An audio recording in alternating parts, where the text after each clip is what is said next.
పుట్టినరోజుని ఎలా పడితే అలా జరుపుకోకూడదు.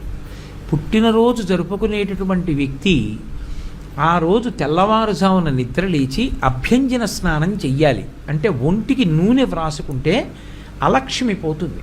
ఆ నూనె అలదుకొని తలస్నానం చేస్తారు. చేసే ముందు పెద్దవాళ్ళు తల మీద నూనె పెట్టి ఆశీర్వచనం చేయడం, వెన్నుపాము నిమరణం ఆచారంగా వస్తోంది.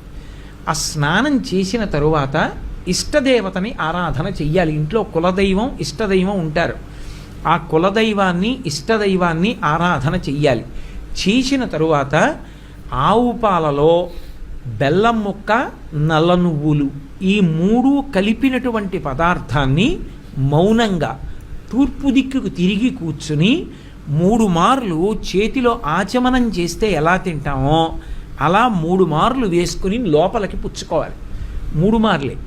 ఎందుచేత అంటే నల్ల నువ్వులు, బెల్లం, ఆవు పాలు కలిసినటువంటి పదార్థాన్ని 3 మాటలు పుచ్చుకుంటే వచ్చే పుట్టినరోజు లోపల ఏదైనా గండకాలం ఉంటే తొలగిపోతుంది అని. కాబట్టి ఈ 3 పదార్థములు కలిసినటువంటి దాన్ని చేతిలో వేసుకుని 3 మార్లు పుచ్చుకోవాలి. పుచ్చుకున్న తర్వాత 7 చిరంజీవులు ఉంటారు.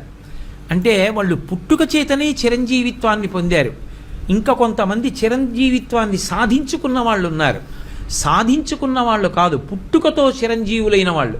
అశ్వత్థామ, బలి, వ్యాసుడు. అశ్వత్థామ బలివ్యాసో హనుమాంశ్చ విభీషణ. హనుమంతుడు, విభీషణుడు, కృపాచార్యుడు, పరశురాముడు.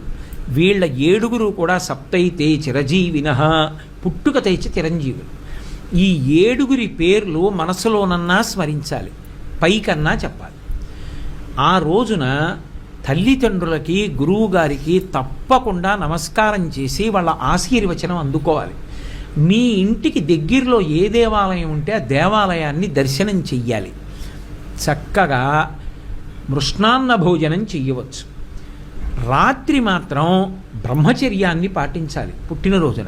పుట్టినరోజున బ్రహ్మచర్య దీక్షకి విరుద్ధమైనటువంటి సాంసారికమైన కార్యక్రమాల్ని నిర్వహించకూడదు.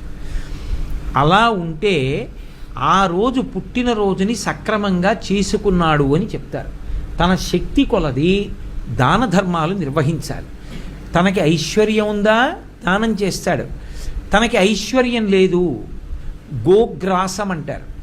చేతి నిండా కాసిని పచ్చగడ్డి పరకలు పట్టుకెళ్ళి ఒక ఆవుకి తినిపించి ప్రదక్షిణం చేసి నమస్కరిస్తే చాలు.